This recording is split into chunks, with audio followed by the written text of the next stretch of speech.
Hello and welcome to my podcast. I'm your host, Larry Lee, and today I'm very happy to be joined by a friend, Akshay Kesavan. He's currently uh, the VP Research Director at Universal McCann. That's like a marketing research firm. Prior to that, he was the Insights Director at Kantar in India in the Chennai area. Before that, and this is how we met, he was a master's student in liberal arts at the University of Pennsylvania. I graduated in 2014, and I can also see from your biography that he's worked with Professor Mauro Guillen from the Wharton Business School. He was also one of my professors, and I also had a good time with him. Um, and I don't know, did you ever take the course with Randy Collins? Yes, I did. Oh, yes, you did. I had a social interaction class with Randy Collins, Social which is interactions. one of my favorite classes. Yep. So we may talk about Randy as well. So and yeah, and then also he's of Indian descent. So he comes from uh South India. You might have to tell me what the province is. It's from Tamil Nadu, Madras. Tamil Nadu. That's right. In the southeast. Yeah. Okay, Akshay, welcome to the podcast. Thanks for Yeah, joining. thanks for having me, Larry. I'm excited about this initiative. Uh, yeah, it's just I mean I started it a long time ago, and well, I mean 2018, and I've had a few guests on, so very happy that you're able to be here. So maybe we'll start talking about your own background a little bit. So how was it like growing up in India? What sort of motivated you to come to the US? Let's start here. Yeah, so that's pretty much what you just described before initially in the call. So, but then I have an undergrad degree in electrical engineering, and after that, I switched to market research. So when I started working in a market research company, I was handling all engineering related clients. So it was about batteries and inverters and all that, which was engineering related. But I slowly transitioned to consumer products, CPG, and all that. So which is why market research became a focus of my career. So 5 years in market research, and then I wanted to study more social sciences because my background was in engineering. So I came to Penn to primarily focus on sociology and other social sciences in terms of measurement. It was primarily quantitative focused because I've worked on quantitative research for the most part. So that was my master's degree, and I guess that's where we met at UPenn.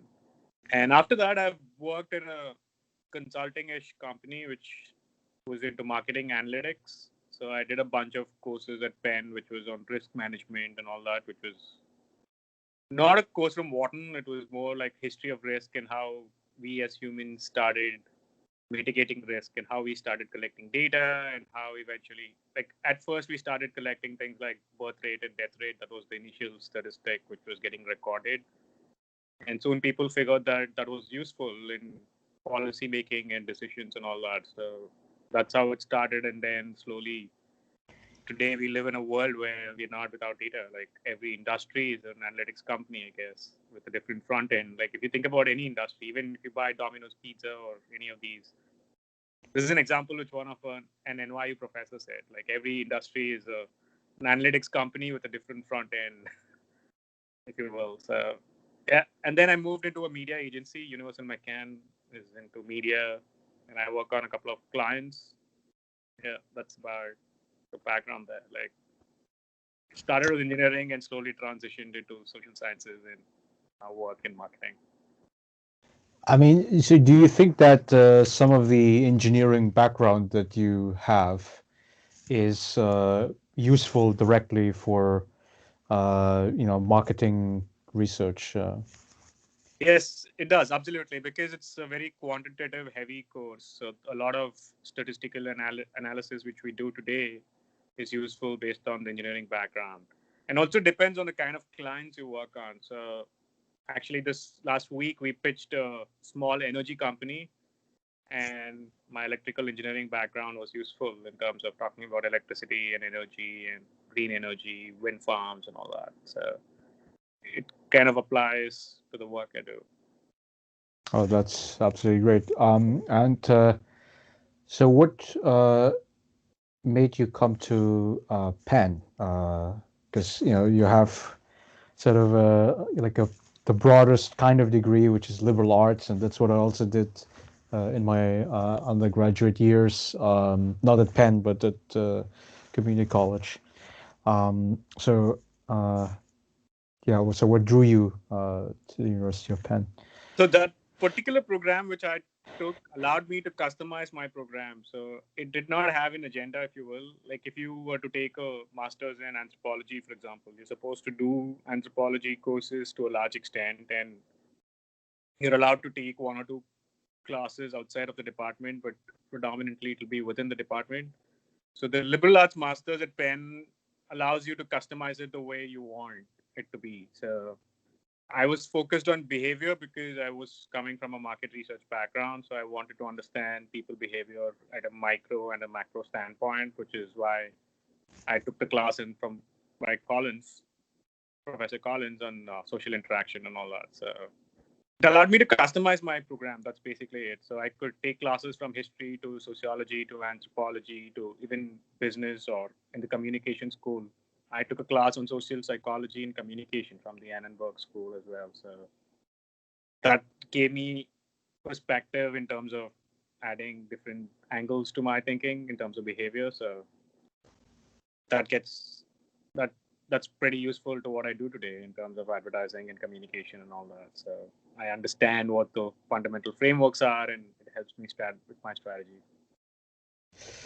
Okay, so let's drill into some of the classes here. So you mentioned the Randy Collins class, and I mean, I had a very positive experience with taking that course. Not social interactions, but it was classical social theory, Yeah, and he sort of goes over all the big thinkers, people like Marx, Weber, Durkheim, yeah. with his own twist. And yeah, was there anything memorable that you think in the interaction with Professor Collins? Yeah, absolutely. Like that was one of my favorite classes. I have a lot to talk about, if you will. So the final paper which I wrote for the master's class was on a protest which happened in India on regarding anti-corruption. I don't recall the exact date, but a bunch of activists led by Anna Hazare, and he was a Gandhian follower. Like he started having these fasting protests in Delhi, staging protests against corruption. So that went through a sequence of events in the sense that initially there was a lot of following, and after that it stopped for a while. The government intervened and they started saying that they would pass a bill which allows for corruption to be managed within the government and all that. And then nothing happened. And then 3 months later, there was another protest which had even more gathering. So the government stepped in, they arrested the leaders, which triggered a lot of uprising in different parts of the country, and people fought against it and saying that the bill needs to be passed and all that. But then eventually, 6 months later, when there was the third wave of the agitation, no, there were no followers, if you will. So this was something I analyzed with the lens of time, saying that how long or for how long does that emotional energy last, which is something Collins has already worked upon, and he touches upon that in his interaction ritual change chapter. Like he talks about how for how long that can you sustain the emotional energy for people to protest. And one of the things when I submitted this paper to him, he wrote back with a similar paper which he had written, where he's analyzed after 9/11 the protests which happened against terrorism. And the interesting thing was it also followed the same or similar trajectory. Like initially there was a lot of motivation to participate in those protests, and around 3 or 4 month time frame was the peak in emotional energy, because there are a lot more people actively down in the streets protesting, fighting against the injustices But then after 6 months, the emotional energy sort of drops down. So people stop participating in it. And the paper which I ended up writing provided another example in a totally different cultural context. Like, because Collins's paper was focused on America and after 9/11, what happened. But the paper which I ended up writing for my master's class provide another example saying that something which happened in India followed a similar trajectory. Like after 6 months, people don't have the motivation to participate in these protests. I thought the 9/11 paper was about flag waving, right? How long of a period do people put flags out on the lawn and whatever out the window? And of course, you see some people who always have the American flag on, but it was during that early period after 9/11 that patriotism was most salient. Correct. You had a fairly unpopular president like Bush, but after the 9/11 attacks, he had an approval rating of 90%, which is extremely unusual for any leader to have. But Right. but then, as you say, it's like it's hard to sustain, you could say, emotional energy over long periods of time. Um, and, uh, and I guess so. I mean, also, I mean, I think for the researcher, I mean, we have to be clear in our mind, what is emotional energy, right? I mean, so in your case, it would be the intensity of participating in street protests in Delhi. Is that correct? Correct. So it's the intensity at which people were participating. And also, there are a lot of signifiers which get associated with mobilization, right? Like there are flags and other things. These are all symbols to bring people together. So those were specific items which I analyzed in that paper. Like what were they doing? They were distributing pamphlets, brochures talking about what's happening in the country. And then they had these flags which acted as symbols, and there were specific colors which were used. And all these sort of bring people into that particular mind frame, I guess, to voice their opinion. Yeah. I mean, I was thinking, I mean, from the leadership perspective, I mean, would the knowledge that protests can fizzle out because of lowered levels of emotional energy over time, would that actually strengthen their position? I mean, in the sense of, okay, I'm going to give the protesters just enough so that they disperse. I mean, if you think about what's happening here, right? We had the George Floyd killing, which happened, I think, in June or something, at the beginning of June.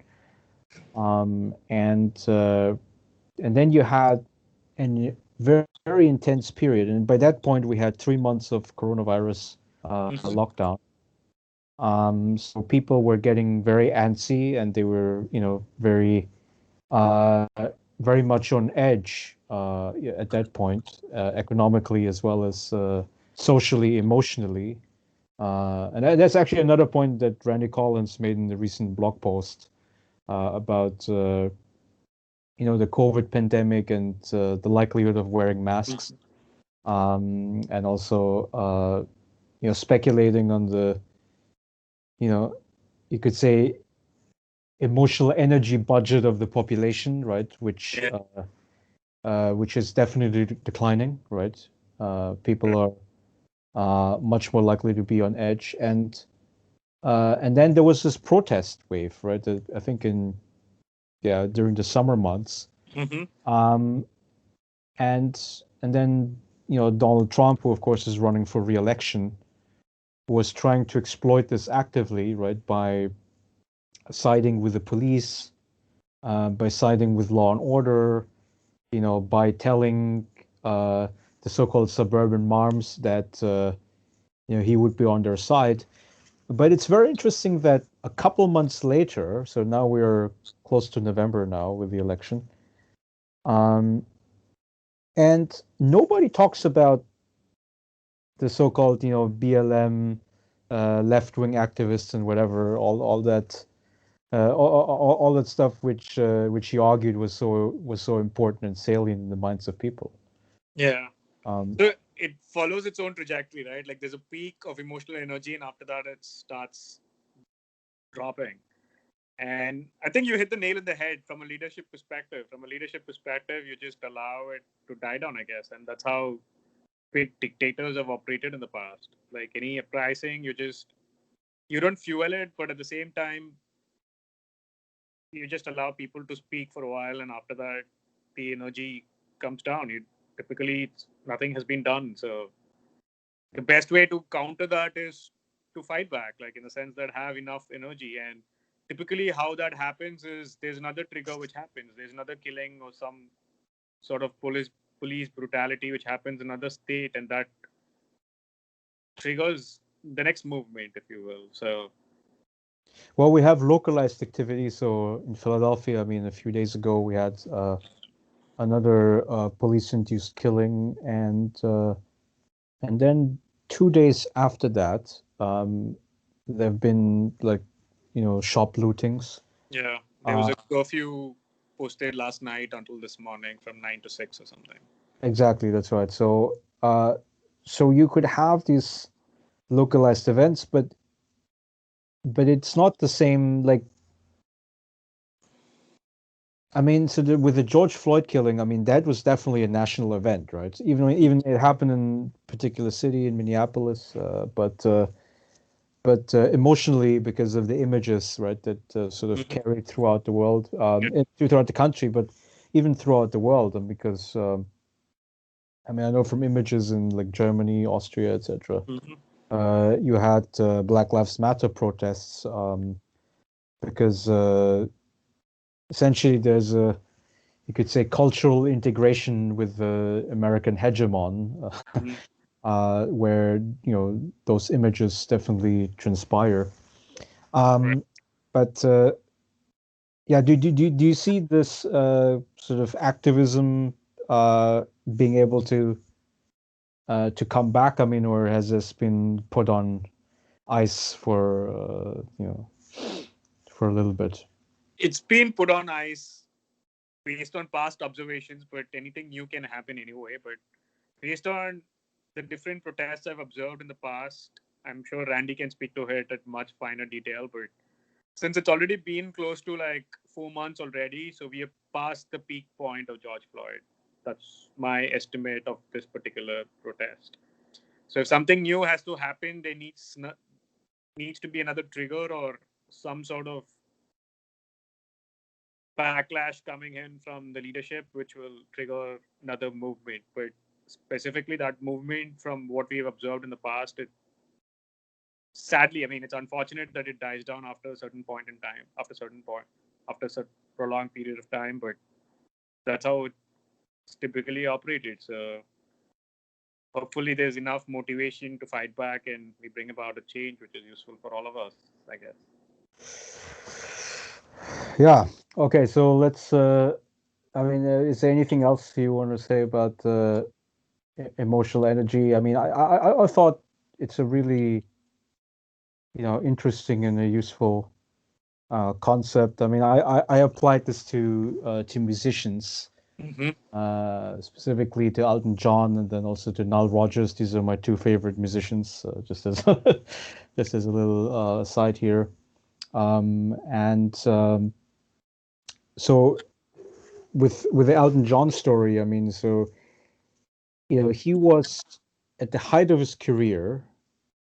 Um, he started to take drugs, which is not very unusual. I think a lot of artists, like musicians especially, do that because they have this very high stress lifestyle of like recording and doing live concerts, and then all this sort of fame and being, you could say, harassed daily on the street. That sort of gets to your mind. Um, and then they start to take these drugs. But he said that one of the reasons that John didn't die or commit suicide or overdosed is because he was continuing his live performances. Mm-hmm. Right? Because the idea is that if you're an artist and you play live in front of a large audience, Mm-hmm. and the general sentiment that you're getting, if these are fans, right? These are people who are paying money to see you, right? And they would basically be cheering him on. They would sing along with the lyrics in the song. Right. And it does two things. So first of all, while he's performing live, he can't take drugs, right? By definition, because you're on stage. Yep. So that already, sort of prevented him from an endless downward spiral that he would be in if he were like in hotel rooms and stuff. Mm-hmm. And then the second is that, he would get the emotional energy, you could say, that might carry him on. It's like, well, why should I continue existing in my wretched state? That might be sort of what a depressed mind tells itself. And he'd be like, well, because the fans, they want it, right? That's very interesting, where it's like that, you know, the emotional energy, thereby is something that can, you could say, keep somebody's spirit up, right? Yeah. Make Totally. them. You feed off of your audiences. So I briefly worked for a theater company back in the day in India. And yeah, from a performance standpoint, you feed off of the audiences in the initial few rows, which is why those tickets are even more expensive than a regular tickets, because the closer you are to an artist, you feed off of the emotions of the artist. So you relate to it much closer, and the way you react, respond to the art form, then that feeds off to the artist. So you're analyzing this from the perspective of the fans, right? So the fans receive the emotional energy by going to the concert. Um, it's just a very important piece of analysis. I recently read the book about rockonomics. It was the Mm-hmm. last book written by Alan Kruger. He's a professor here at Princeton, but he died last year. But so in his book, he sort of writes about people like musicians making money mostly through concerts, right? Yeah. Concert tickets. They're not making much money uh, from albums anymore. Uh, because the albums, I mean, it all depends on technology, right? So you had LP and vinyl, then you had cassettes, and then you had CDs. Uh, and then once streaming platform became big, so which means YouTube and Spotify and Apple Music, etc.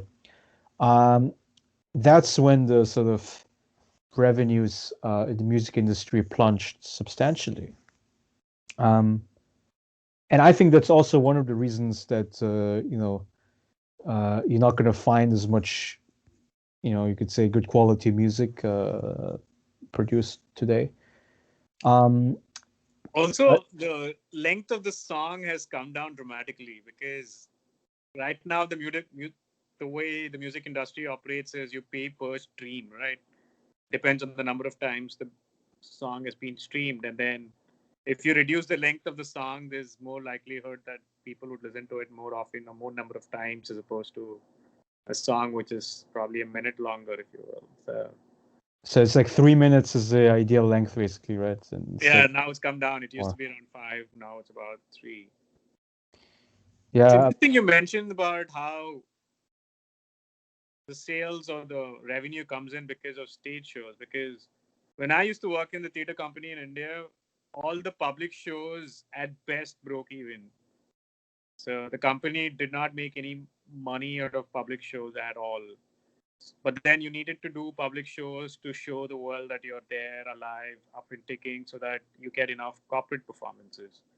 And corporate shows were the money makers, if you will, and most of the salaries, all that was getting paid out based on corporate shows.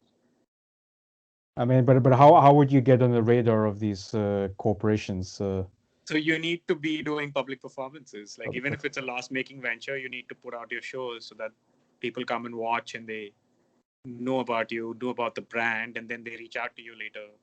There might be somebody from a HR department who's looking to organize an event for their company, and it's word of mouth and all that. So that's how it spreads, I guess. And these are for smaller bands, I must assume, right? I mean, not the like you're not gonna have like Rolling Stones or Lady Gaga. Yeah, kind of for stuff. sure.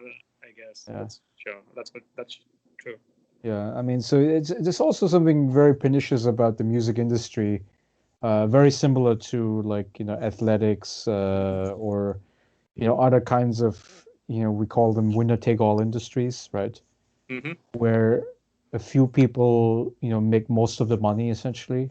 Yeah. And I think that like social media and streaming services make that worse because because it's like everybody has like a limited time budget, right? Listening to music. Yeah. And then if more and more, and then it's like, well, what song am I going to listen to? Well, I'm going to listen to the really famous ones, Right. Yeah, like my cousin who was like crazy for Lady Gaga, right? So, and it's like, and yeah, so they'll be making all the money, and then if you're like a smaller artist, relatively speaking, I mean, you were always struggling, right? I mean, it was never Yeah. easy in the music business. But now, I mean, the pie overall is smaller, and then out of that smaller pie, you're gonna have to, find your niche basically, and it's gonna be very hard. Yeah. But the main point about the revenue decline is that the relative importance of live performances goes up, right? Mm-hmm. Because if you're not making money from the streaming and from the album sales, like they did, like when it all started, let's say in the 1960s under the Beatles, where the Beatles, I mean, like they were selling records like crazy. They didn't need to perform, right? They performed only because of the emotional energy, I guess. Yeah. But but now it's like it's all about survival. And then what's also very interesting is that if you look at the inflation rate of concert tickets, Mm-hmm. It's way above the normal inflation rate, right? Um, so it's even worse than college tuition. College tuition also is one of these. That's probably like the second worst, yeah, second highest inflation rate. Um, and well, why is it increasing, right? Um, well, it seems to be that this is the artist's attempt to compensate for the other revenue losses. But then also, if the concert prices are going up, why would people spend the money? Because so the classic economic theory would say that you know uh, you raise the price and then the demand goes down because whatever high elasticity of suppliers of demand or something like that. Um, but it doesn't happen with the music concerts. I mean, right? The music concerts, I mean, it's still going to be booked out, especially for the high flying artists. Um, and and I think go back to Collins. I think it's emotional energy, right? Yeah.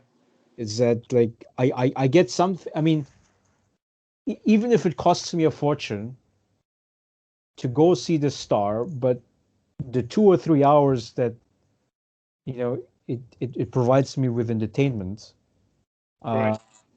uh, it is more than enough to offset any economic Make up losses, for right? the price. Yes. That's true. And it's also the crowd, right? Like you don't get to enjoy an ambience with the crowd and like a lot of emotional energy going together with it. Like you're not an independent entity there. Like you're not listening to music yourself. Barring the fact that you're going through a lot of emotions listening to the music, you're also enjoying it in a crowd. So that brings in a lot of micro sociological angles to it, in the sense that depends on how the crowd reacts to the music and how you fit into that in that ecosystem.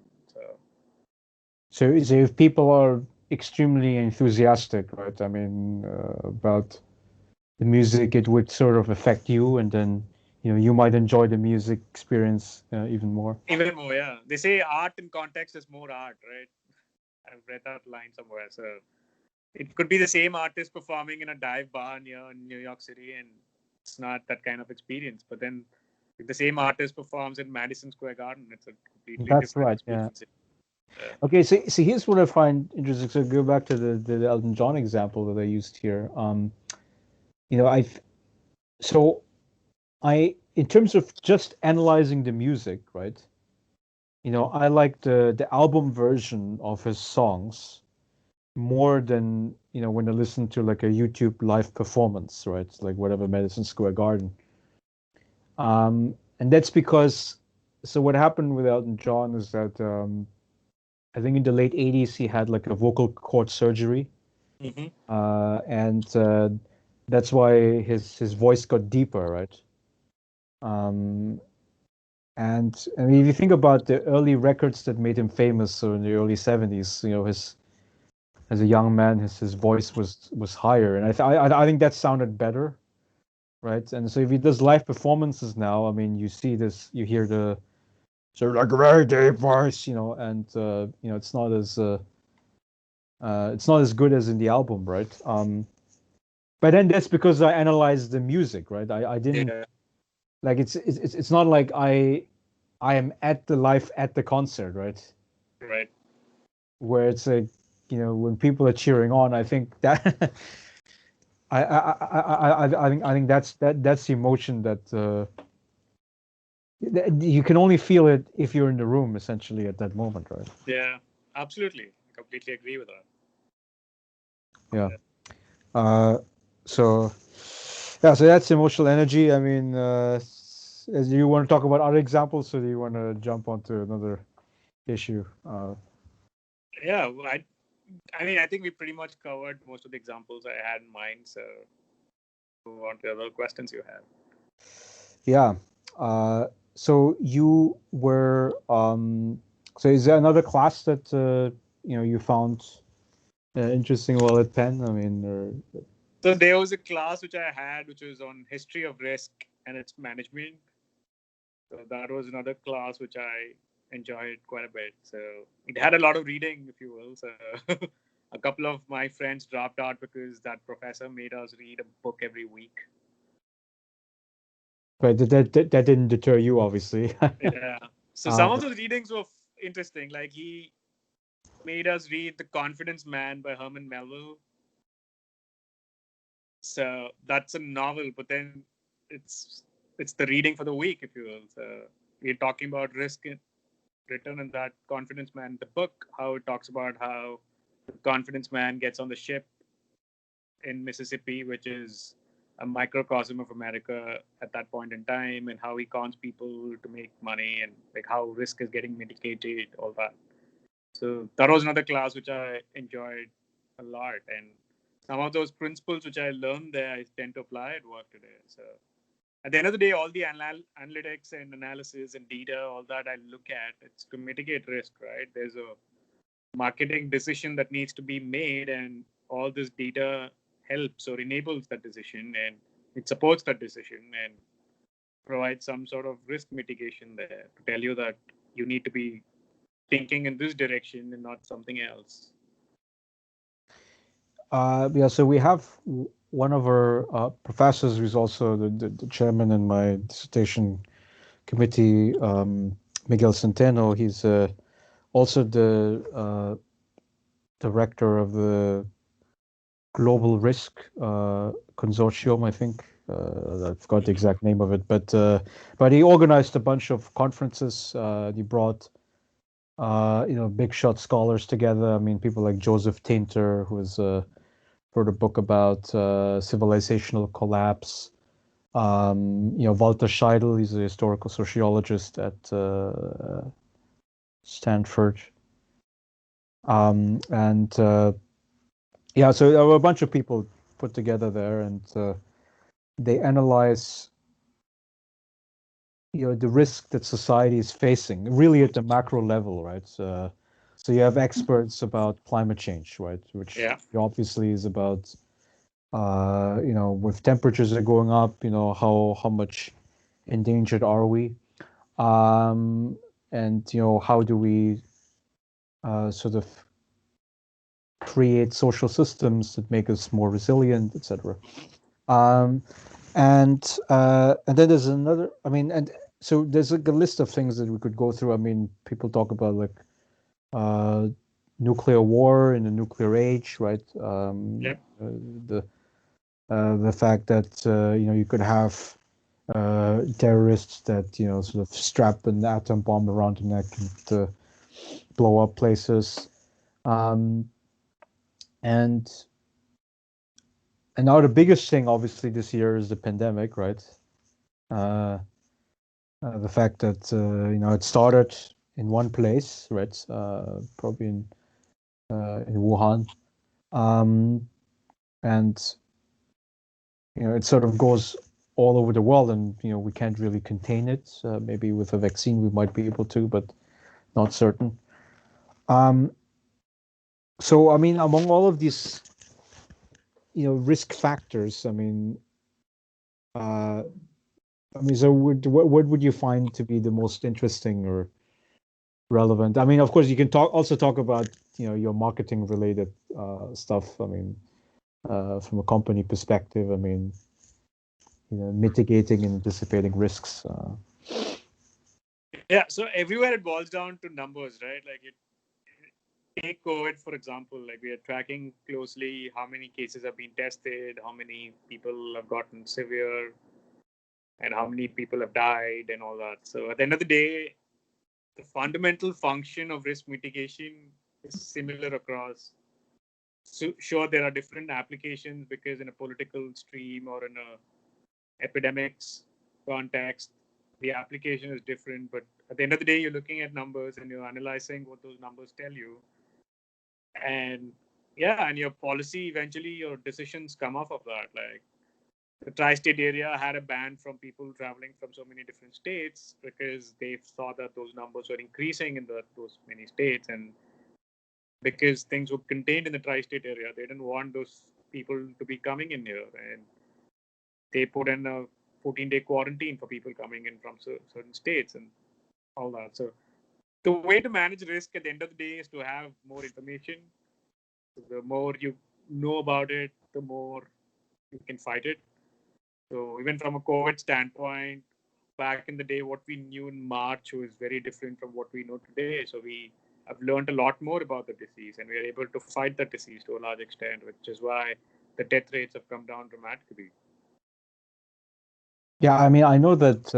So I read articles recently that said precisely that about like the decline of the death rate, and I would say, I mean, isn't part of the reason for that decline that the infection at the beginning tended to be concentrated with higher age groups, and so now you have people like in the middle age and young people who are getting increasingly infected, and they would be less susceptible to have a severe case of COVID, and also less susceptible to death.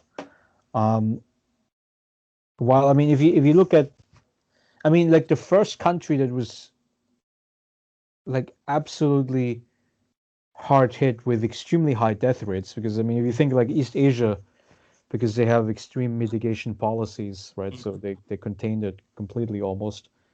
But you had Iran that was struck, and then it was Italy, right? Because Italy was tied to China basically,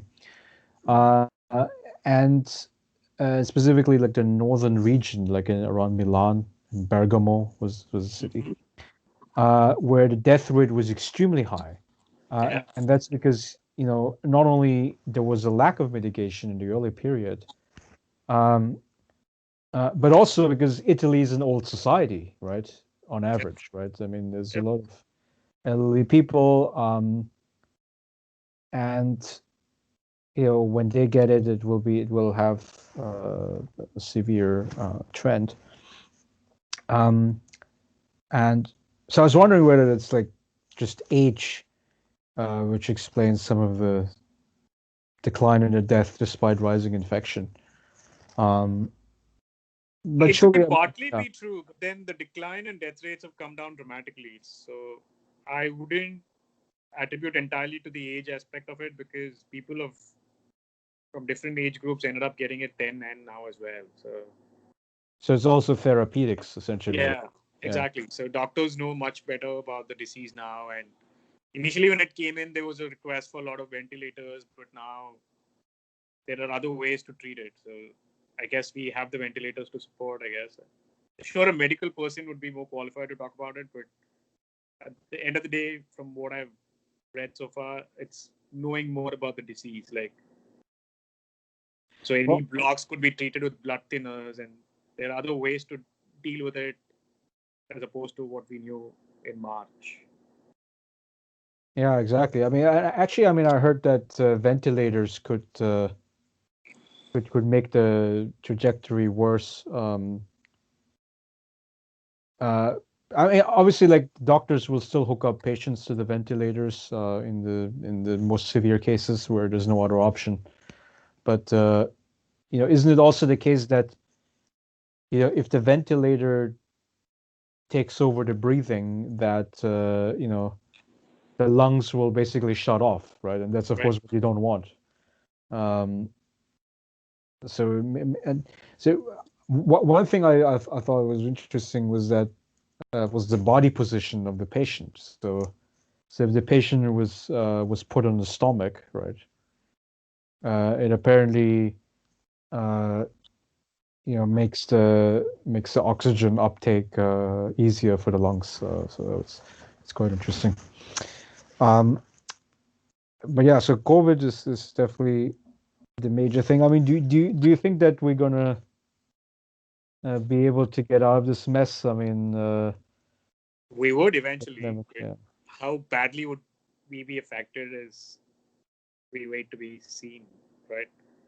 It looks like we just recorded the highest numbers yesterday in America. So Yeah, I mean, the expectations here are very important, right? Because, you know, when the doctors and the politicians, they sort of dangle the vaccine in front of people's eyes, uh, and that creates the sort of expectation, perhaps, among the people that things would return back to normal.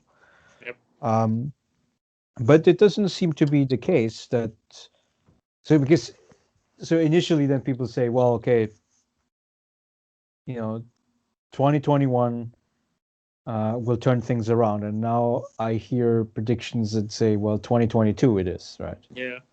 Uh, and it's just I don't know. It's like for a business standpoint, I mean, that's of course horrendous, right? Because you have no planning certainty. I mean, because I mean, right now, I mean, you're not going to invest in any business. I mean, unless it's like maybe pandemic related, right? I mean, if you're like a pharmaceutical company, of course, it's a good time to invest now. Um, but then you have certain industries like in transportation, tourism, Mm-hmm. restaurants, the physical parts of retail, not including online retail. Yep. I would think that these industries that also employ lots of people, they at present they don't have any planning certainty, and um, I would think that the headwinds to the sort of global economy would be quite heavy. I mean, you're in the business world, so maybe you can say a few things about that. Yeah, for sure. I mean, Debbie talks about how there needs to be another stimulus check, which would be useful for all the people to pump money back into the economy. I guess that's an option which has been considered. But yeah, I mean, certain industries have been affected worse than others. So people there have are either finding jobs in industries which are doing well, or they're just staying without a job, at least as of now. So probably if you had the universal basic income is something you're working on, that would have been useful at this point in time, I guess. Yeah, I found something very interesting this morning because I always flip through the daily newspapers in different countries, and so in the UK, um, they they sent so there's a group of like local politicians, I think over 100 of them, and they sent a letter to the Treasury Department to basically demand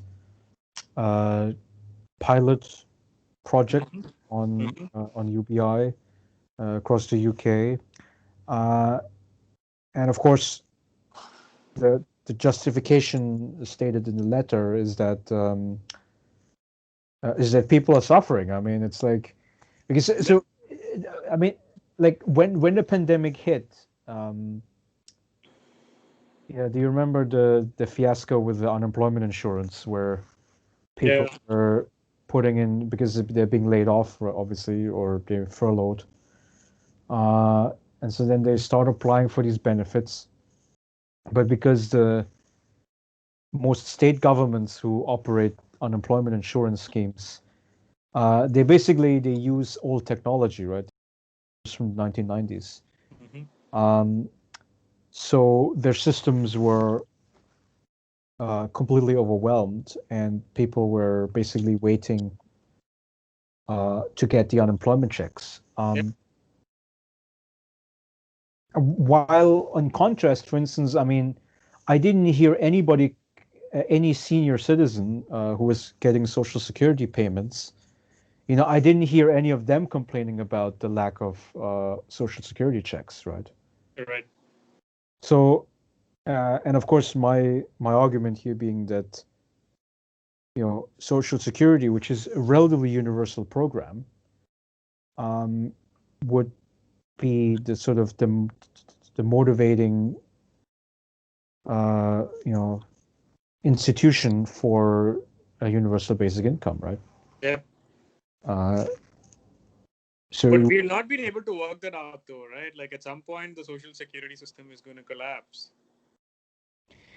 well, also Your thoughts about that? Like, how do you think UBI could be managed better than social security?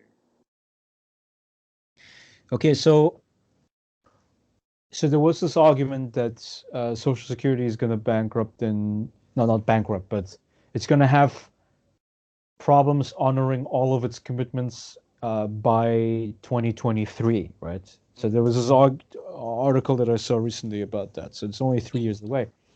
But it turns out that that projection is being made on the assumption that Trump's payroll tax, well, you call it deferral, but you could also call it elimination, right? Um, is the would be the cause, of a 2023, crisis of Social Security, right? But instead, if you didn't do a deferral or elimination of the payroll tax, but instead you lifted the cap on the maximum taxes, because there's a maximum tax, right? I think it stops at $130,000. Mm-hmm.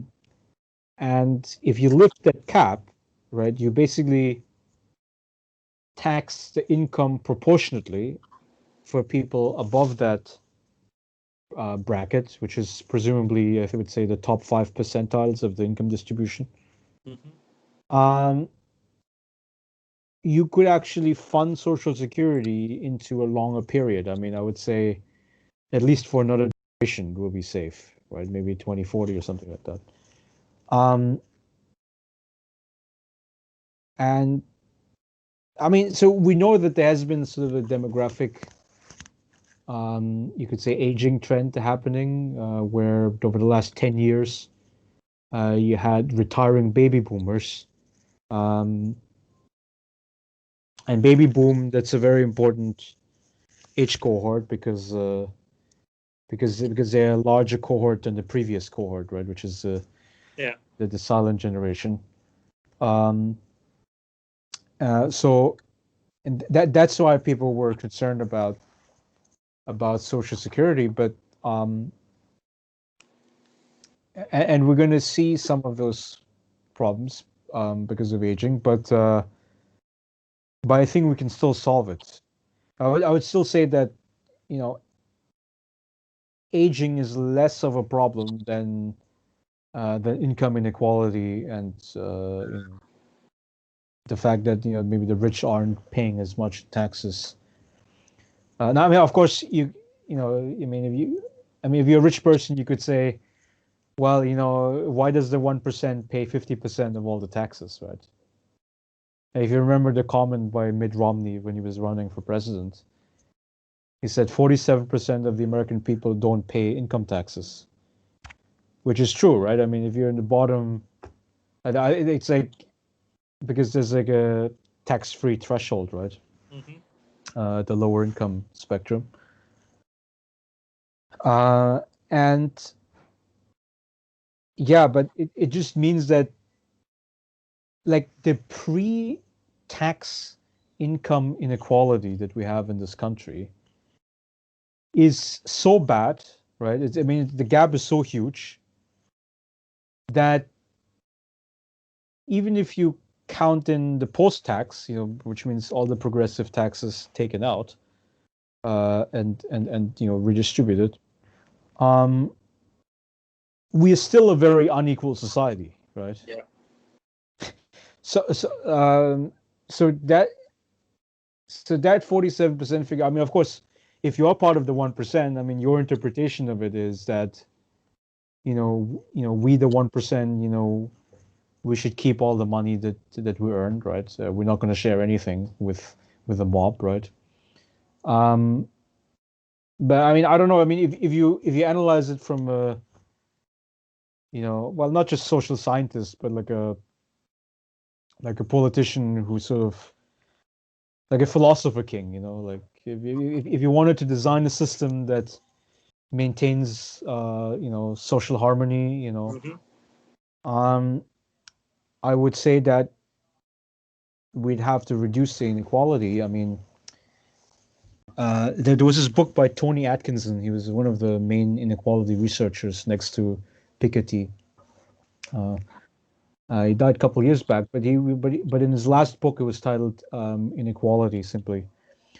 And in one of the first pages in the book, he writes a normative statement, right, which is income inequality in the developed countries should go down. And then the next sentence is, well, the question is, how much should it go down? Because, you know, that's not, you know, an economist question. It's a philosopher question, right? It's about, you know, what is the ideal level of income inequality? And his answer is less than at present. Uh, and when I read that, I was like, so it's, yes, I agree with that statement, but then it's like not enough detail, right? It's like not, like, you don't have the yardstick that you could sort of work towards, right? But where do we think it should be? Yeah, but that's the thing too. It's like, so when I wrote the book review of the Atkinson book, I sort of poked fun at it. But to be honest with you, I can fully subscribe to what he said, because I'm also not able to give you the numbers cut off, really.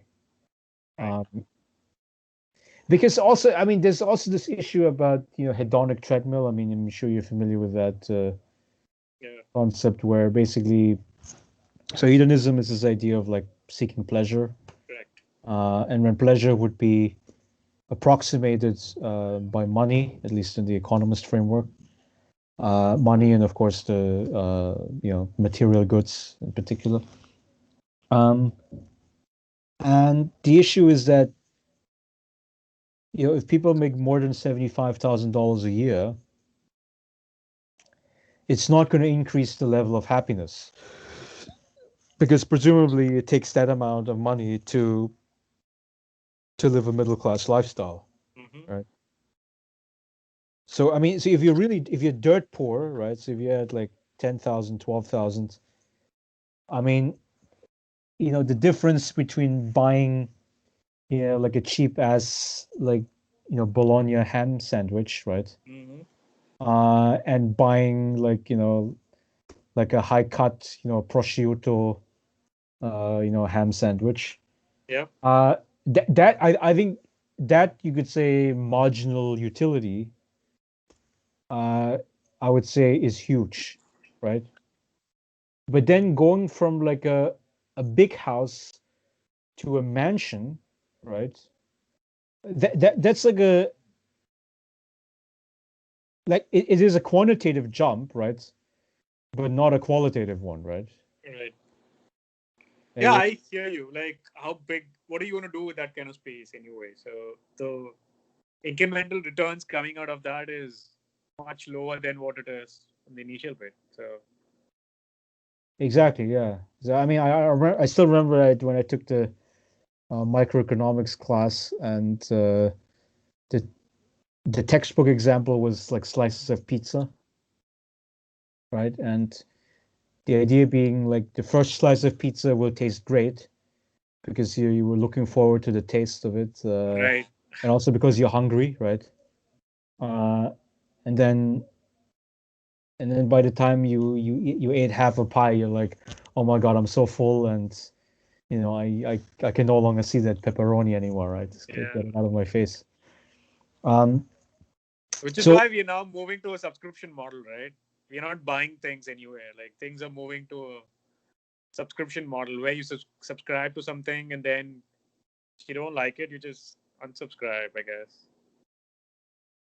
yeah, Like, how do you counter for that marginal utility there? Like, that's a question I've had, which I have not looked into yet. But like, if I want to listen to music and I subscribe to Spotify, for example, and there's a free trial period, and I'm used to it, and then I probably want to continue, which is why I continue. But if it's like the pizza example, if I'm satiated or full after the first month, why would I want to be continuing there?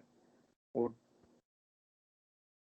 well, I mean, food is always nice because it disappears as soon as you ingest it. yeah. Right? So every day you have to worry about where to get it from. Yeah. Uh, but yeah, subscription is definitely the trend that we're seeing. Yeah. So and okay, so back to this UBI thing. I mean, in this context, does it make sense to have UBI? I would still say yes, because so you need to have a basic like set of goods that you can consume, right? You could say, I mean, of course, I'm referring to the Maslow's hierarchy of needs, right? So of course, at the beginning, you always want, food and shelter. Those are the two most important things. Um, and then a lot of the other things are sort of like you could say nice things to have, but you don't really need it to survive, right? Uh, and I think that's part of the well-being that I want to ensure, right? It's that it's precisely that first, you could say $12,000 to $20,000, right? I mean, I mean, we can dispute like how much basic income we should pay out, but somewhere in that range, right, between 12 and 20, based on current prices. Um, and that income that should be, you could say, guaranteed for people. Um, and then anything that they do beyond that, it should be totally up to them, and it should not be Well, I mean, of course, it should be taxed, but you know, but the important thing is that we don't tax away that base amount, right? That's the thing that matters because I mean, I think because the welfare system is not set up efficiently, right? Because the way how they set up in most countries is that let's say they pay $1,200 in welfare, right? And then if you work for an hour, that work gets taxed at 80%. So every increment of work that you do is taxed at 80%. And it's gonna be taxed at that rate until you reach a point where you don't get any welfare money, right? Then you're sort of self-sufficient, so to speak, and then you'll be paying the normal wage taxes as others. Um, and that to me, that's not a good system. I mean, because it's like, okay, so I could be getting about the same amount of money, maybe even slightly more, if I don't work at all. Yeah. And so the critics of UBI say, well, everybody becomes lazy. But then actually, if you look at the current welfare system, I mean, that's where you put the disincentive in, right? In a lot of European countries, it's like that. I mean, I'm not sure how it's like here. I mean, I must assume there's a similar arrangement of, of taxing away the welfare. So how do you account for inflation in that context, though? I mean, I know that the Phillips curve has not been. It doesn't work in certain contexts where there's both inflation and Well, just so stagflation, basically. okay, so Unemployment, inflation. there was the main argument that is made against Andrew Yang, of course, when he was running for president, inflation. But I liked his response, which is that you have three sectors of the economy for which you have elevated rate of inflation. It's housing, healthcare, and education, right? Food, electronics, clothing, those kinds of things, they don't tend to get more expensive because the supply is just huge. I mean, it's like if you look at like a farm, right, where it's like the farmer and the tractor, and he pushes a bunch of buttons, uh, and okay, there's some labor-intensive crops. I mean, tomatoes and fruits and stuff. But for those you're gonna hire, Mexicans and mostly foreign labor that is not, they don't have a high wage. They're being exploited, I guess. But but it's definitely not going to be food inflation that we're going to be worried about, right? Um, because there's no evidence at all that the supply would come down, right? So it's only in the supply restricted sectors where you would have fear of inflation. Um, but then it's like, but it's but then it's not the UBI, which is then the causal factor of inflation, right? Right. It would be the trends in those three sectors, and then we would basically have to get together, like we have to put smart people together and figure out how to reduce inflation in these three sectors. I mean, one of the things that so if we take higher education, for instance, right? Because we know that you know administrative salaries are increasing. We know that administrative staff is increasing.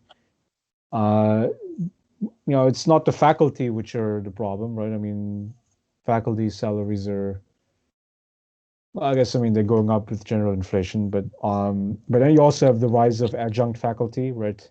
Yeah. And they're they're definitely not the portions of academic labor that makes higher education so expensive. Um, so you would have to find ways how to reduce administrative expenses. And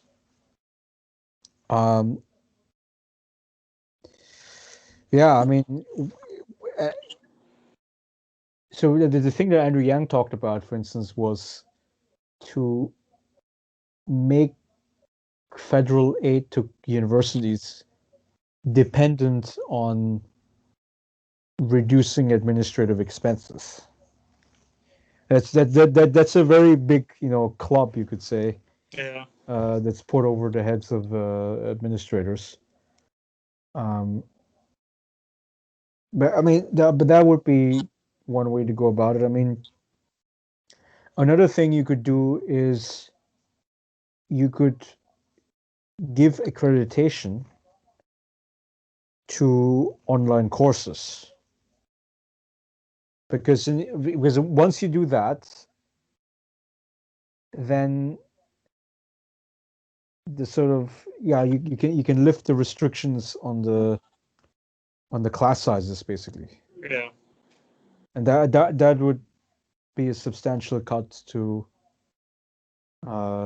expenses. Now, you could imagine that many of people in my profession, I mean, in higher education, I mean, if we would think that this would be against our economic interests, economic self-interests.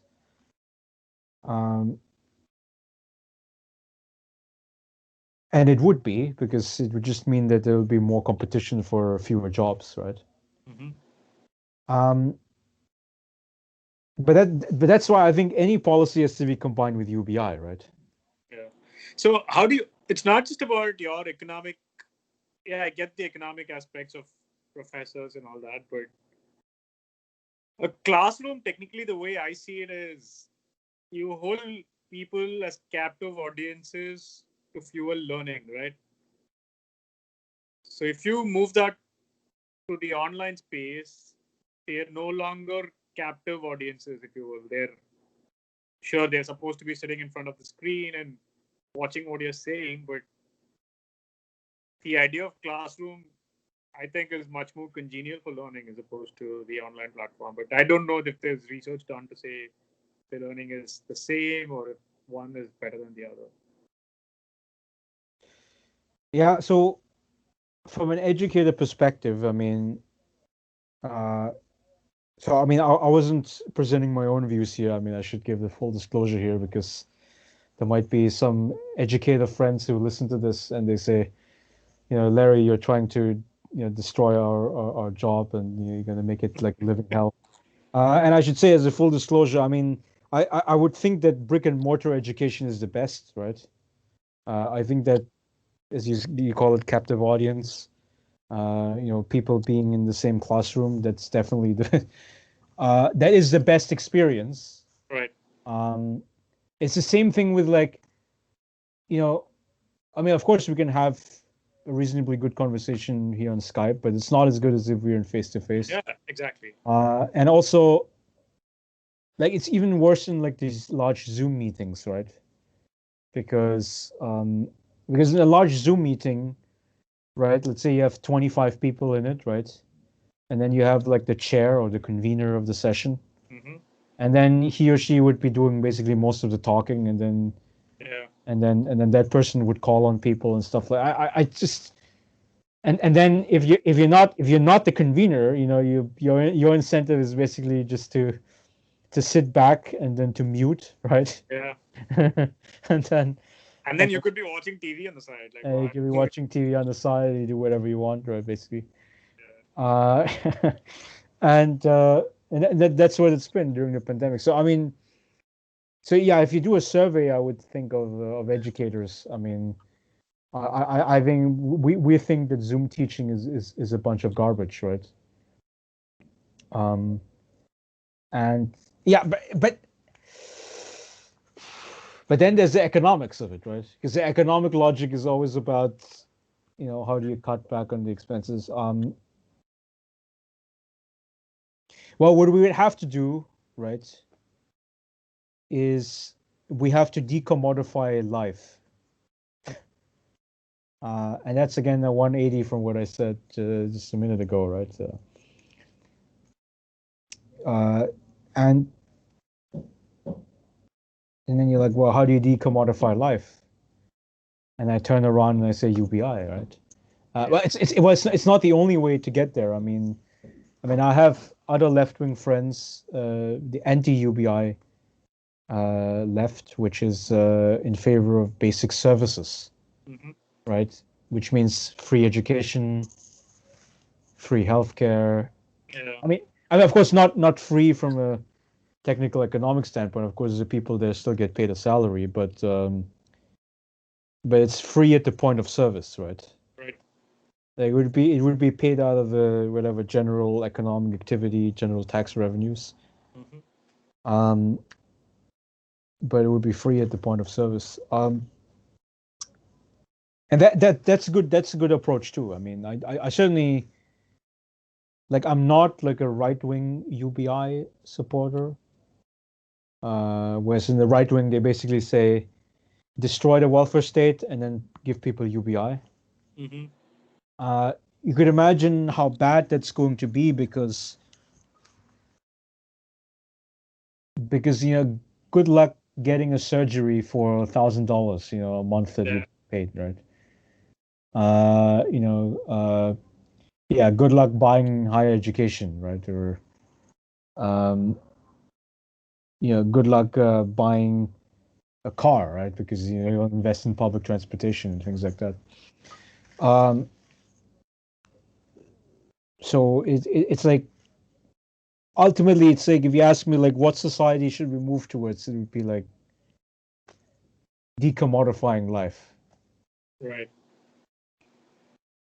Yeah. That's an interesting argument. Yeah, I guess I would take that. Yeah. It's like that's not where we're headed. I mean, it's like the whole logic of capitalism is that we're supposed to get more commodified, right? Yeah. We're supposed to be consumers. I mean, I don't have to lecture you because you are I'm selling stuff. you're in your industry. Yeah. Um, it's like yeah, that's the thing, right? It's like the logic of the system that we live in, right? Is that we get more and more commodified. Um, so I was reading this book and I just finished it by Steven Pinker. It's called Enlightenment Now. It's a very good book. I do recommend it to everybody. Um, but he basically says the Enlightenment is a great thing, right? And so the people that he takes issue with are, of course, the people who claim the opposite, right? Which is that Enlightenment creates costs. So he's targeting the Frankfurt School, if you're familiar with that. So people like Marcuse, Horkheimer, Adorno, right? And they published a few studies in the 1950s where they basically attacked the Enlightenment project because. So what is Enlightenment about? Well, it's about science, and science is about knowledge of the world. But it's not knowledge of the world for social betterment, but it's about private profits and power, essentially, right? Yeah. Um, and if you want to have like you could say, technology which is made for love, which is the stuff that Marcuse talks about. I mean, love in the broadest sense of like, basically humans being able to, sort of focus on social activities, right? Care related activities without regard for how much money they're making. Yeah. Uh, then I mean, you should basically you should question the sort of Enlightenment project, right? Um, I mean, without necessarily being anti-technology, right? It's just like there has to be careful distinction here, right? It's like it's like it's anti-enlightenment in a very specific sense, right? So it's not anti-technology. I would say it's anti-capitalism, right? But how do you fund the research though? Like, sure, people working on that could be working on it for cheap, but then you need resources to continue research, and sometimes research is expensive. So you need the growth machine, basically, right? Yeah. Yeah. Well, I mean, see, the thing is, I mean, if you go back to Marx, I mean, he wasn't opposed to like economic growth per se, right? Like, yeah, I think the thing he was opposed to is sort of like blind growth, right? It's like growth for its own sake. Right. I mean, it's like so that's all idealized. So I'm not talking about like this is how it's ever going to be. But so in the idealized world, he would think that like you and I and this whole society would get together, right? And then we discuss like in a big parliament, right? Uh, and then we sort of discuss, okay, this year we want to grow the economy by 3%, and then because 1/3 of it is going to be used to whatever fund the research to solve cancer. 1% will be about agricultural efficiency, right?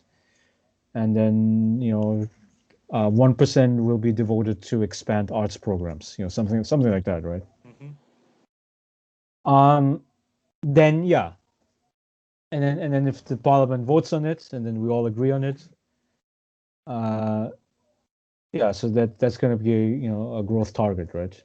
Yeah. Um, but that's not the way how the system works, right? It's like it's more like I'm the executive of a company, and the banks put a gun to my head, and they say, you took out a loan for whatever 6% APR, right? And we want that fucking money back, right? Yeah. Uh, and uh, and then of course it's just it's a bank, and then tomorrow you meet the leading shareholders of your company, right? And then they're gonna give you their shit with the dividends they want to get, right? Um, and then also like if you're the president of a country, right? It's like, oh my God, I'm so powerful as a president. No, you're not, right? Because basically because you're driven by two indicators, well, three indicators, right? Stock market, GDP growth, and unemployment, right? Yeah. Those are the three figures, and you have to optimize on all three of those. And if you don't do that, then you're a bad leader, right? Yeah.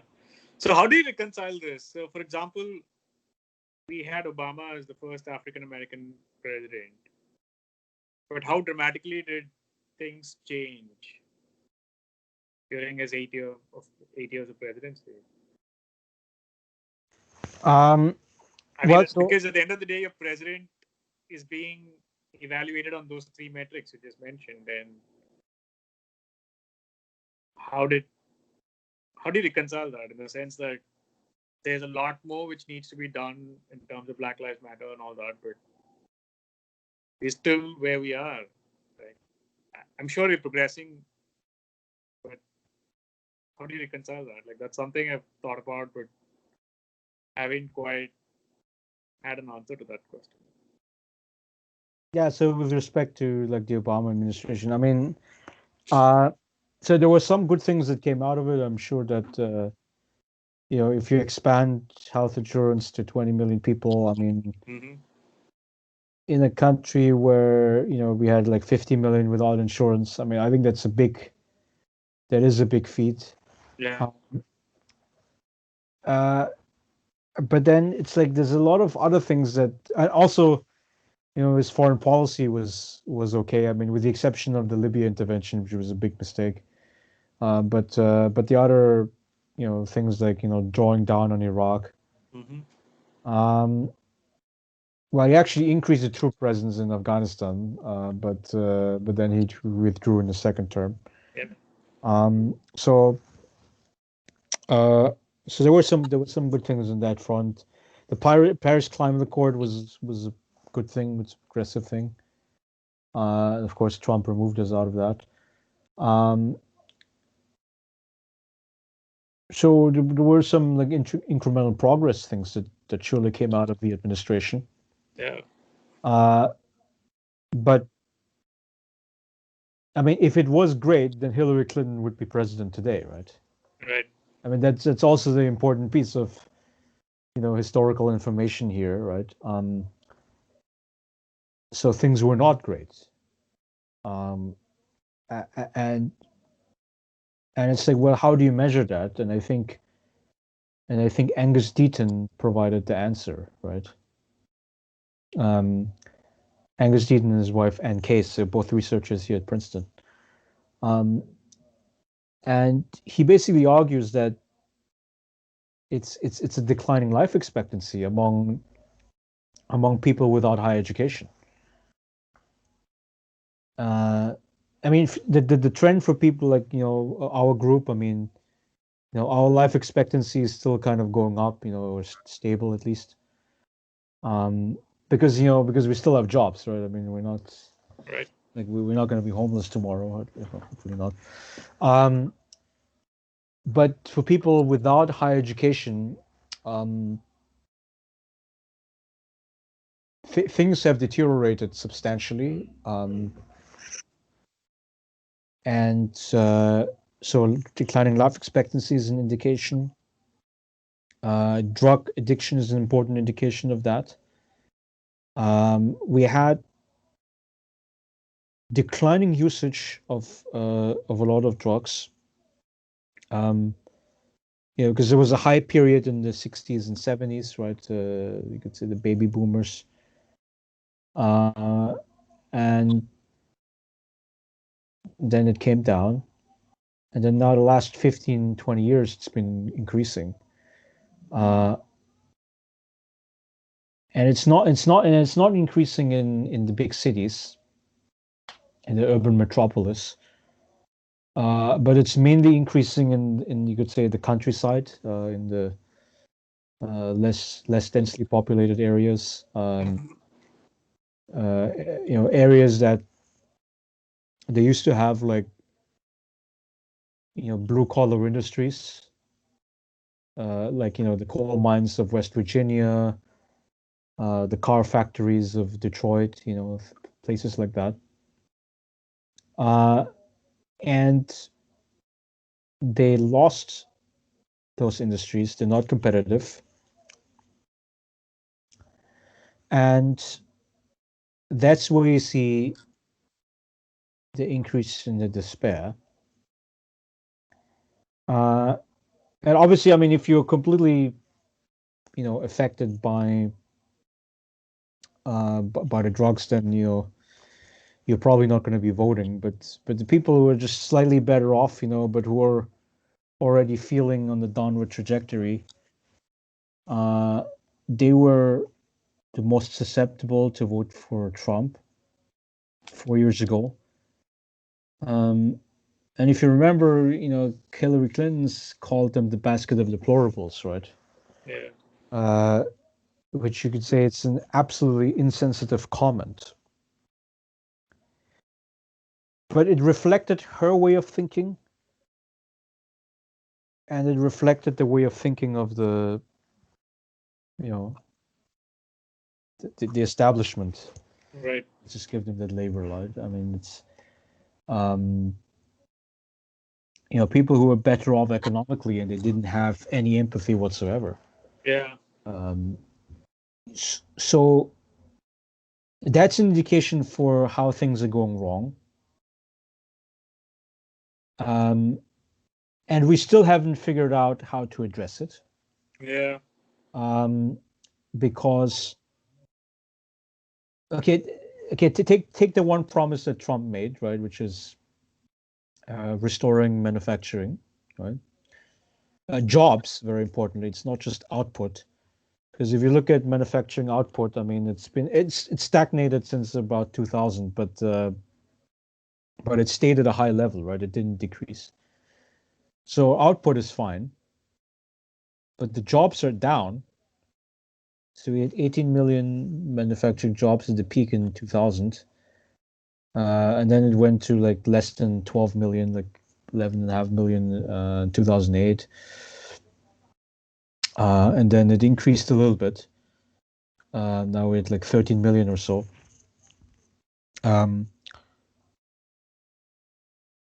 We have seen a stagnation of manufacturing employment at the beginning of last year. So it was before COVID. It coincided with the tariff conflict with China. Because I mean that's a part of the story that of course Trump doesn't want to talk about, right? For understandable reasons. Which is that when he did the tariffs on the Chinese goods being imported, which is effectively it's a tax on the American consumers, right? Because they're going to have to pay more. And then the Chinese, they do retaliation in tariffs for any American goods they ship to China. And then what you're going to have is you're going to screw up the supply chains because, you know, whenever you need supplies from China or from abroad, you know, your costs go up on that. Yeah. So then you pass that on to the consumer. Well, then you have less consumption, so less. So we actually saw a stagnation of manufacturing employment since the beginning of 2019. And then, of course, we saw the collapse in March because of COVID. And now, actually, there's a restoration of some manufacturing employment. But we're at the level of 2014, right? In terms of total jobs there. And the population has become bigger, of course, the last 6 years. So it's a disaster. I mean, and then Trump hasn't been able to solve that. Yeah. Yeah. I mean, that was where I was going to with my question, in the sense there's a lot more we need to do, but then any administration, the incremental change they can bring in is significantly small, if you will. So there's a lot of work which needs to be done across all fronts, I guess. And it needs to be done now. Yeah, I mean, I think so. Let's assume we'll fix COVID. I mean, eventually, you know, like we have. I mean, in history, I mean, we have a lot of experience with pandemics, and ultimately we defeated every pandemic. So, you know, it's really a matter of time. And, you know, what's the excess death and whatever. So that's going to be uncertain, but we'll be able to bring that to an end. Yeah. With regard to income inequality, distributional questions, I don't know whether we're going to be able to fix that because you know there was a book by Walter Scheidel and he talks about the four horsemen. Yeah. Do you have to plug it in the battery or? Yeah, I mean I don't have a plug right here. I need to put it in somewhere.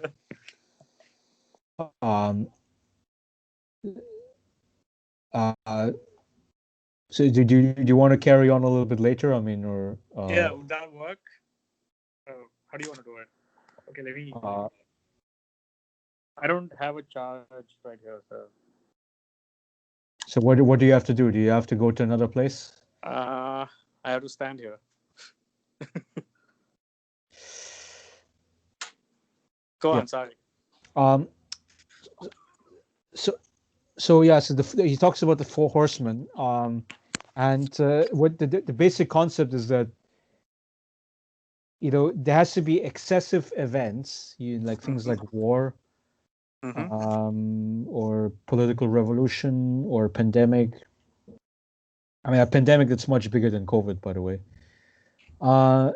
in order to reduce income inequality, right? Yeah. So that would be the one thing that I would be somewhat concerned about. So we're not going to be able to fix that probably anytime soon. Um, but then I don't know if you read the Pinker argument, he'll be like, yeah, don't worry about inequality. You should worry about poverty, right? And if we can sort of eliminate areas of like absolute economic deprivation, Mm-hmm.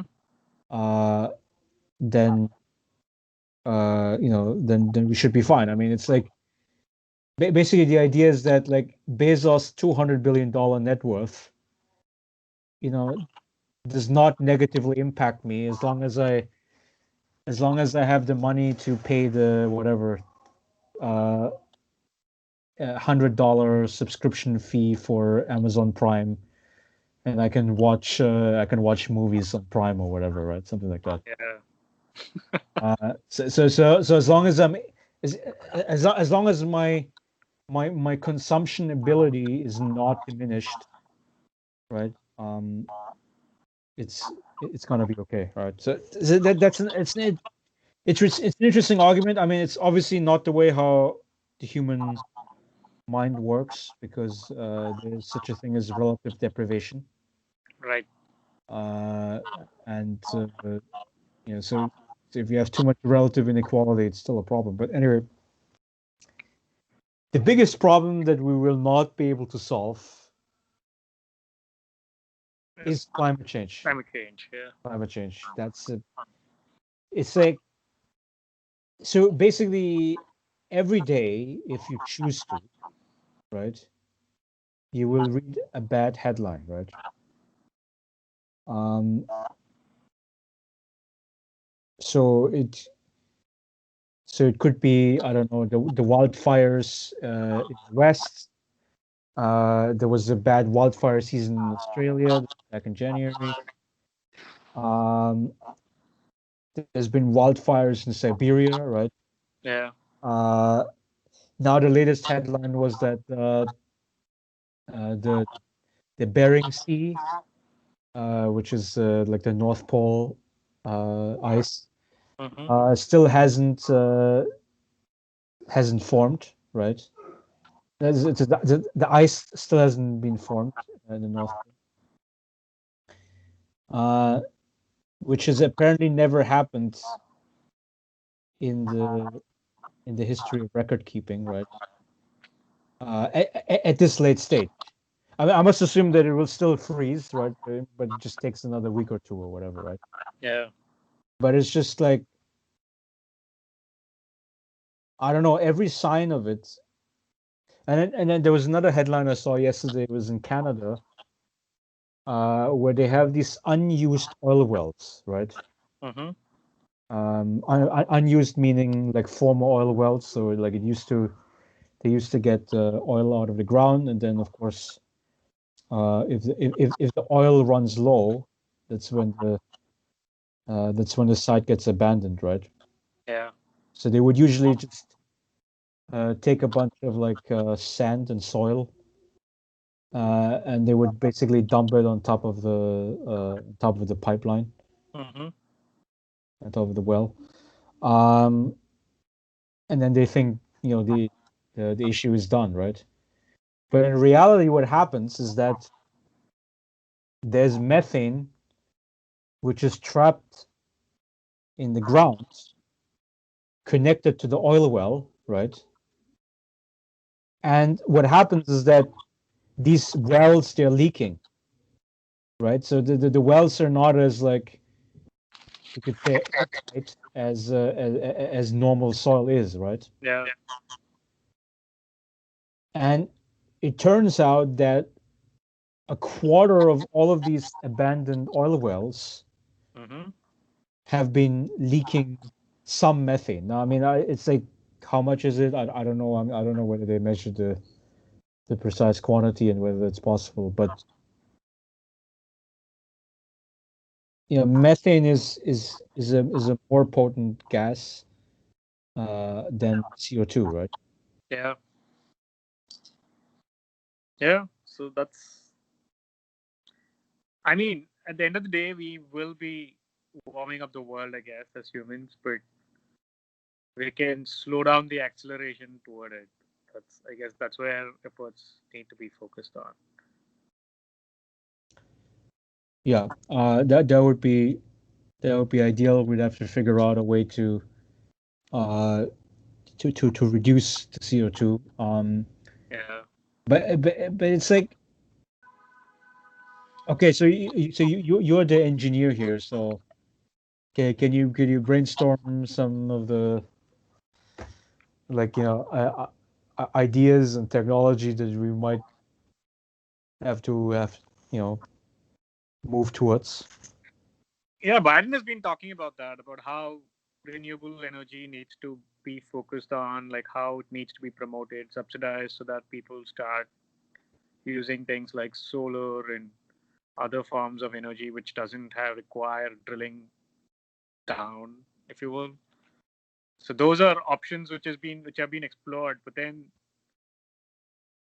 there needs to be a policy level change that needs to happen. Like we can have a ground up activism where we say that, oh, we'll buy clean energy, we'll buy electric cars and all that, but there needs to be some policy level changes. Like, there needs to be subsidies and other reforms which needs to come in top down as well to be able to fight climate change.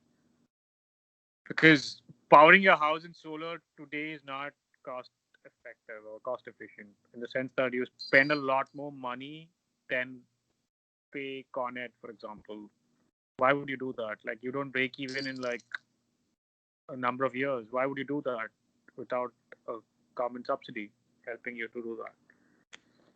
Yeah, and it, And there needs to be more funding towards innovation as well. Like, we have come a long way in solar and all that, but we need a lot more to be done on that front. So from an innovation standpoint as well, there needs to be more funding towards fighting climate change, or funding towards renewable energy. yeah.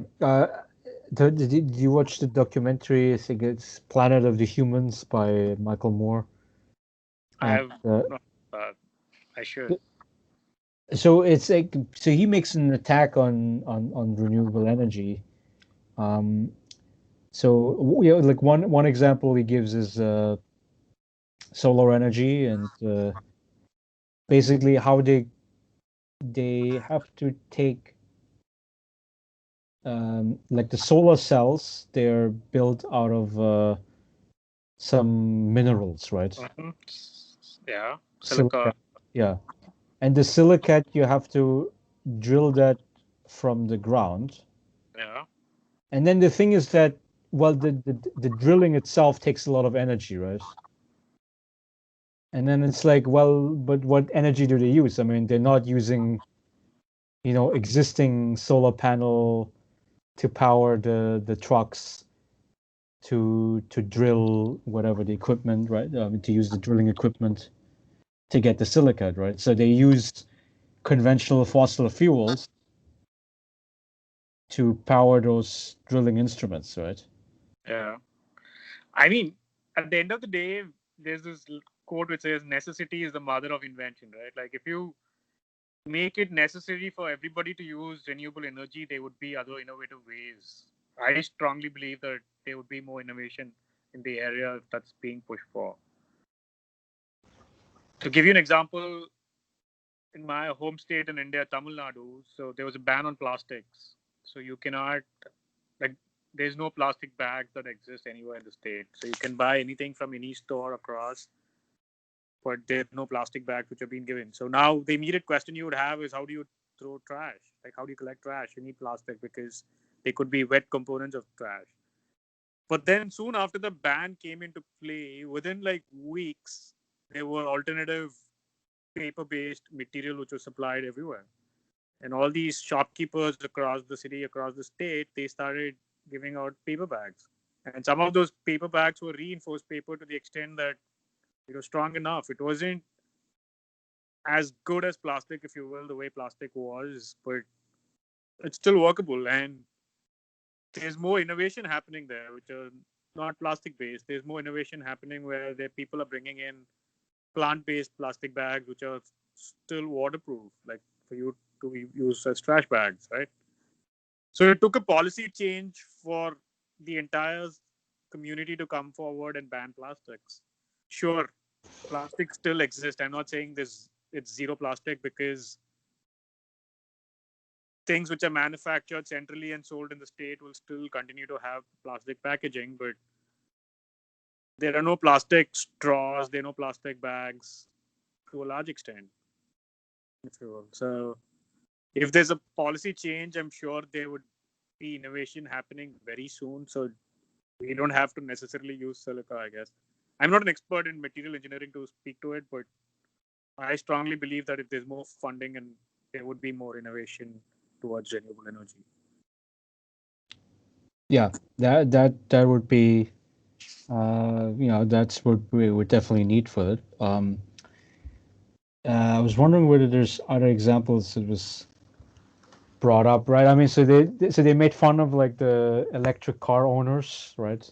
Mm-hmm.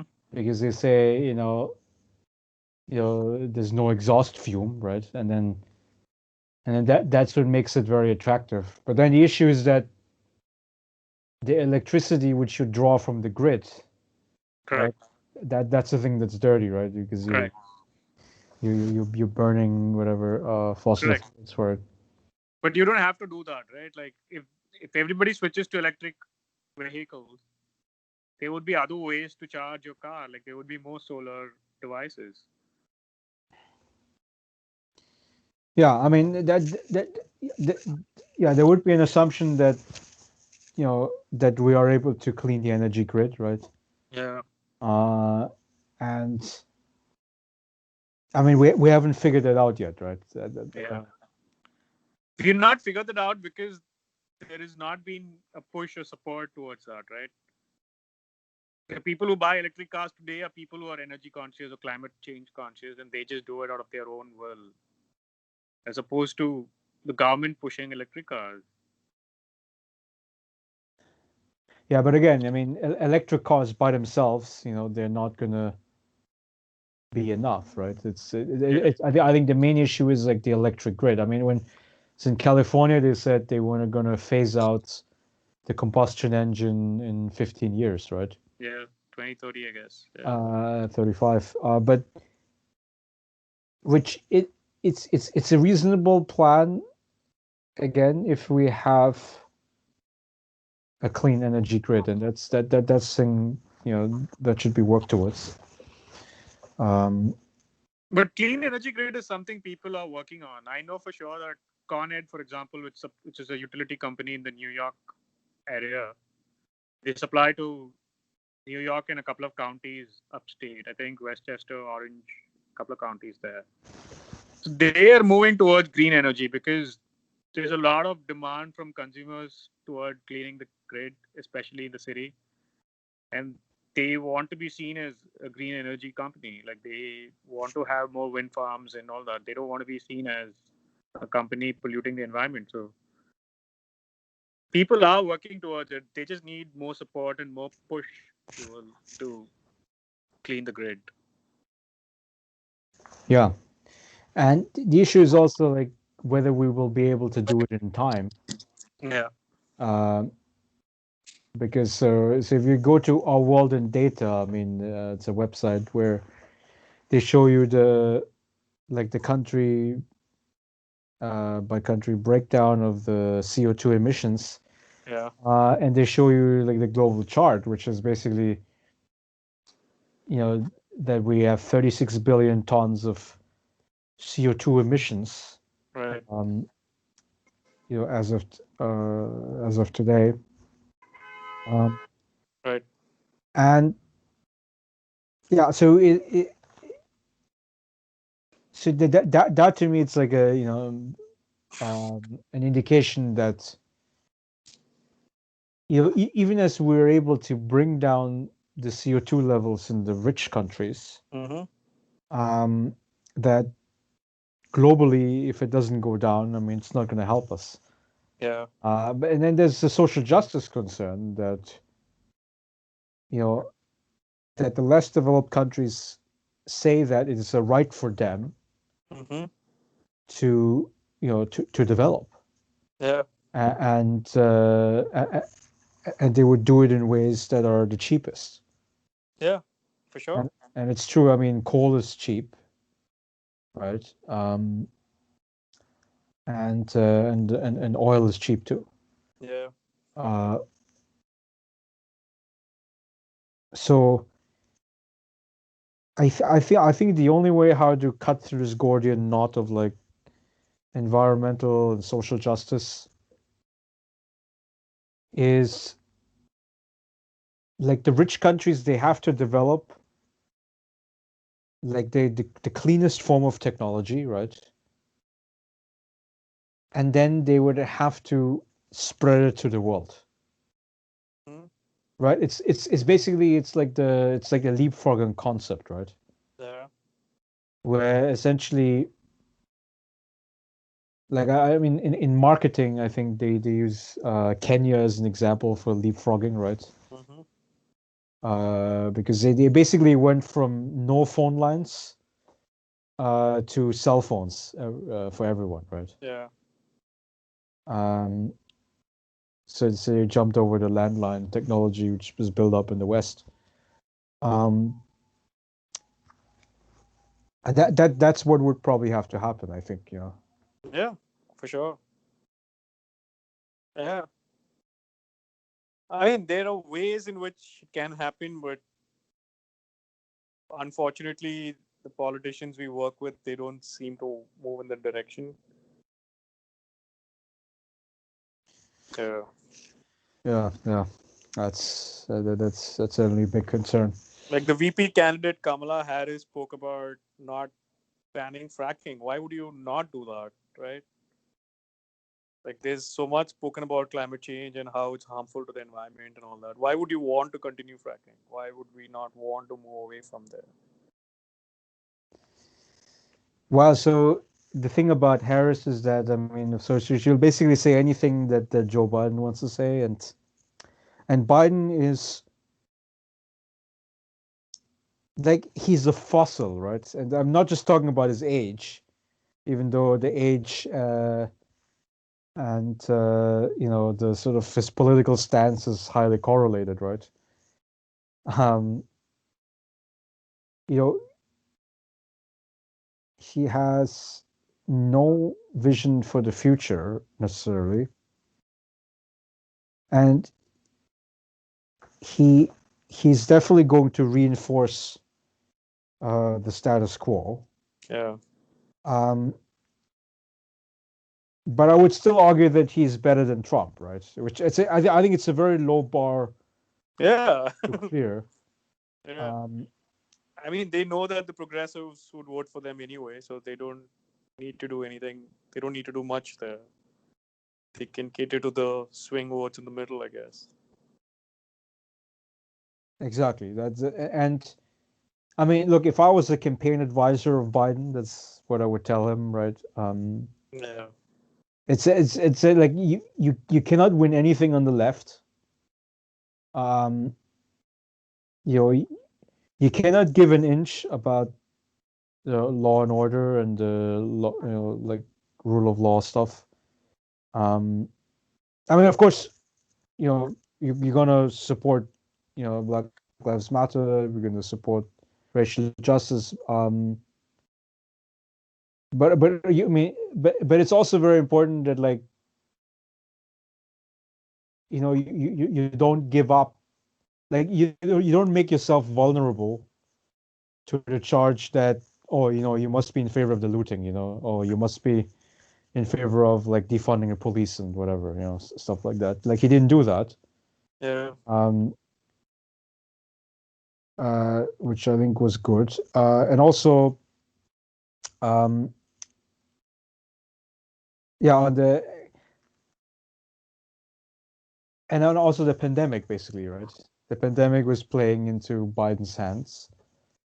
Um, because it will make the incumbent look bad. I mean, like, okay, if we had a Democratic president, I mean, would we have a lower death toll at this point? I'm not sure about that. I mean, there's Yeah. no empirical case for it. Right.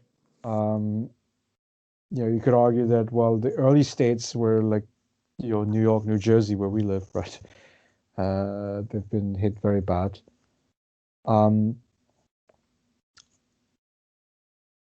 so, but it will still help the challenger. Right. So if you focus on the pandemic as a short-term thing, and then you're gonna give just enough bones for the right constituents, right? Yeah. And maybe that's gonna be enough. I don't know. I mean, do they give so what's your projection about who's gonna win it? I I don't know. I mean, I have to wait to watch. It looks like a lot of people have voted already, and based on past trends, there were more Democrats who wanted to vote in advance as opposed to Republicans. Or there were more Democrats who wanted to do mail-in ballots. But considering we are in the middle of a pandemic, it's likely that a lot of Republicans would have voted as well. So, based on initial trends, it looks like a Democrat could potentially win the election, but you never know. That's what I would say. You never know. But so there's two things here where so with regard to the popular vote, Mm-hmm. I think there's almost no doubt that Joe Biden will win it. They, Hillary had a 2.8 million margin last time. Of course, the election is decided by the Electoral College, Yeah. and that's where the uncertainty is. Um, so, which means that we have to zoom into 4 or 5 states that will basically swing, right? Yeah. Um, and I would say Pennsylvania and Michigan are the two crucial swing states. Mm-hmm. And Florida. yeah, Florida, I'm not sure. I think at this point it tilts slightly towards Trump. I have a feeling. So of course, if Biden wins Florida, then of course, yeah, then it's game over for Trump, right? Yeah. So I would say Florida definitely is important. Um, but I would say the main racehorse is in the Midwest. Right. We have to wait and watch a few more days. Yeah, because what happened was that, so in Pennsylvania, for instance, I mean, you have two liberal areas, Philadelphia and Pittsburgh, and the vote, the voter turnout was depressed in these two areas, because there was suspicion about Hillary Clinton, essentially. Uh, there was also the election where, like, the Bernie Sanders supporters, they were genuinely disappointed. Mm-hmm. And it's a thing. It's like they're not as disappointed, it seems to me, this time than they were 4 years ago. And I think an important reason is because of 4 years of Trump, right? Yeah. It's like it's that experience where it's like people are so utterly shocked by it. I mean, they're shocked by violations of rule of law. The like everything that he insinuates with the postal service and the mail-in ballots Mm-hmm. and we're gonna prosecute political opponents. Yeah. Um, and then also the way everything related to like anti-migration, right? Yeah. Separating kids at the border, right? Um, it's like there were too many things where people are like, oh my God, this must not happen again. While I think 4 years ago, without having had that experience, people are still like, oh my God, I hate the Obama Clinton consensus. Right. Yeah. I mean, the only thing I have to say here is hopefully things change for the best. Whatever happens. Yeah, I mean, life will obviously continue. I mean, it's just that. I mean, I just don't want to see like the continued craziness of it, right? It's like, I mean, to have like a leader who, you know, doesn't tweet anything meaningful, I think that would be a great thing, right? Yeah. I mean, I just want to have like some decency back. And then, of course, in 4 years from now, I mean, people have to make a new decision, right? Yeah. If if Biden was so horrendous, or it was too much establishment, and there's too much status quo thinking and whatever, Yeah. For sure. that would have to be reevaluated. But I think the case, I think, can be made now that you have to get rid of this guy, man. So you have to get rid of Trump. Yeah. Yeah, well, let's see what comes out of it. Yeah. Yeah. Alrighty. Okay. Yeah, we'll wrap this up here, and Yeah. so thank you, Akshay, for coming on, and Thanks, Larry, for yeah, having me. and This maybe was we'll have a repeat of this at some point soon. Yeah, for sure. Thank you. Have a